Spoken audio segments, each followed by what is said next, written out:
Hey, let me tell you something. If you're struggling with watching WWE programming, I honestly think that the best way to watch WWE programming is to do it like when you're live streaming or if you're watching it with other people on YouTube. I ran my live stream for those of you who are new to the channel, or for those of you who don't check out the live streams, you mostly check out the videos. Come over, hang out at the live stream with us. We we just be in there having a good laugh, talking shit, just what typical wrestling fans do. For me, that's like the best way for me to get through these PLEs, because if I had to watch this on my own, I probably would have been more highly critical than I ended up being. So while we're here, let's review these things, and I'm not going to hold you up too long. Opening of the show, the women's Money in the Bank match, clearly the match of the night. Almost as expected. I think that these 6 women went in there and held their own.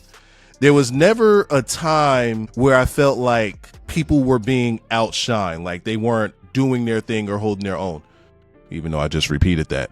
I think that each woman in here shined individually. I think that Roxanne, anytime Roxanne is on a PLE, she just steals it. She absolutely steals it, and she did amazing in this Money in the Bank ladder match. As well did Stephanie's funny spot when she got her devil's kiss on the ladder. I swear, anytime, this is like the first time that I've seen Stephanie do her, not the first time, but like this is the first time in a long time that I've seen her do her devil's kiss uninterrupted, without a whole bunch of people trying to come in and steal her shine from it, just like they did even at Worlds Collide when Lola Vice did the devil's kiss as well. We watched Worlds Collide live as well. We did a live stream of that one too. But every time that she do it, it's like other people want to come in and take her shine when she does it. But finally, she does it here on the ladder solo. Really good payoff to that. Some of the spots in this match was brutal, but not in the sense of purposely brutal, but more so in the sense of like, oh my God, she's like a half an inch away from her head hitting the edge of the ladder by mistake, sort of. You know what I mean? But overall, it was a pretty good match. I think that Alexa Bliss looked pretty good. Julia looked strong. I think that Julia is kind of in this phase where she's still trying to adapt to the WWE style, and it holds her back a little bit. It kind of makes her half step. But in this match, she got to be a bit more dangerous, and it looked like she was more of a natural fit. Rhea Ripley in this match, Rhea was Ripley. You could tell that I had some 1800 today. But Rhea was Rhea in this match. She did what she does. That's as best as I could put it for Rhea. Pretty good spot. They buried her under ladders just so that she could get her Hulk spot. And for anybody that thought that Rhea was going to win this match, shame on you. There's no way you thought she would win this one. She's too clouded up. But Naomi, my prediction, and I was not 100% on tonight, but I did predict that Naomi would win Money in the Bank tonight, and she did. And the reason for it is because she needs to take that title off of Tiffany Stratton. Nothing wrong with Tiffany Stratton, but the storyline that's going on between her, Bianca, and Jade is going to completely overshadow the women's division for the next 6 months at least. And it'd be pretty good if they had a title, sandwiched in between that feud. I think it's going to be a big time feud, and the rightful winner won here. Up next, stemming from a match on Worlds Collide. By the way, if you didn't see Worlds Collide, not saying go out of your way to watch it, it was an okay show, but that opening tag match with Octagon Jr., what's the guy's name, the iguana guy, the lizard guy, LWO with Lice Dorito.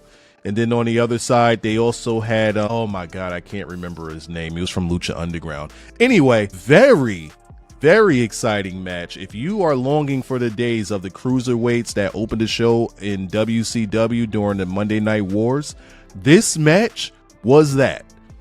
And for anybody that did not live through those Monday Night Wars, and you always hear about us talk about how the cruiserweight division was put on the map by WCW, and the Luchadors was put on the map here in America because of what the cruiserweights did in WCW. This match is exactly what we were talking about. Absolutely a ton of fun to watch. whether it be funny spots, serious spots, lucha spots. This had it all. But this isn't about that. This isn't about Worlds Collide. Dom and Octagon Jr. got their match stemming from what happened at the conclusion of that match, where Dom got in the ring, talked shit about his father. Octagon was not having any of that, ran down on Dom, and they started scrapping. And Dom challenged Octagon to an Intercontinental title match, which is kind of weird, but he did it for Money in the Bank, and that's how we got here. The only issue that I had with this match is that so on Worlds Collide, they did a good story of telling us the background about a lot of these luchadors and the history and things like that. But they didn't do it at all at Money in the Bank. Something that I wish that they would have told was the importance of Octagon Jr. and the history of Octagon Jr. Because without Octagon Jr., there's no Penta. There's no Pentagon. There's no Pentagon Jr. Octagon was the start of that, and from Octagon, they needed a rival from Octagon, and that's how they created Pentagon Senior and Octagon Senior. I know I'm getting really nerdy on y'all right now, but I wish that they would have told y'all this. I think I mentioned some of this in my video about WWE needs to tell the story of lucha. Don't mind if you didn't see it. Don't mind it. It was way back in the beginning of when I started this channel earlier this year. And most of you didn't see it, but they needed to tell this story because, like I said, without Octagon, there's no Pentagon. And we've gone through 3 or 4 renditions of Octagon and Pentagon. Now you got Hexagon, Sexagon, Lexicon, and Mexicon, and all kinds of other gons, but I don't know if that's actually true. I just made that up. But we've gone through about 3 or 4 iterations of Octagon and Pentagon, which is why the juniors stay there. But they should have told that story, because we as Americans that don't watch anything lucha, we don't know anything about Octagon Jr. and why we should care. But we should care because we care about Penta. And Octagon is as important as Pentagon is in Lucha Libre, if not more.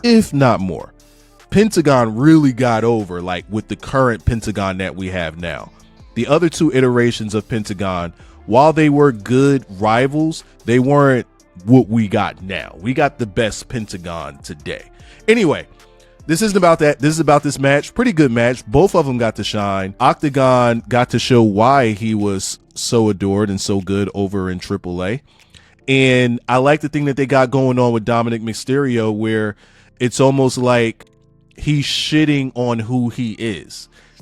Dominic Mysterio is lucha. Dominic is a Mysterio. All of this is inbred and embedded in Dominic. And because Dominic's trying to make a name for himself, instead of denouncing all of these things that incorporate that you put together to make him, it's like he's saying that he's above it and he's the best of all time at all of these different things. And it's just a really, really good showcasing for Dom, because, oh my goodness, all of those sounds is disgusting in your ear. Hopefully I have noise cancel on and you guys don't hear me, like, whatever. Anyway, it's really good with Dom making a name for himself, and in the long run, Dom's gonna be a fucking superstar. There's no getting around it. Dom's gonna be a superstar. Won the match pretty straight up. Not mad at it. Up next, I don't know if this match came next or the men's Money in the Bank match came next, but hey, we got Becky to actually wrestle today.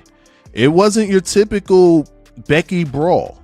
Lyra got Becky to wrestle, and I'll even go as far as to say that Becky carried this match for the most part. Lyra did her thing, but this was a Becky match, which surprises me.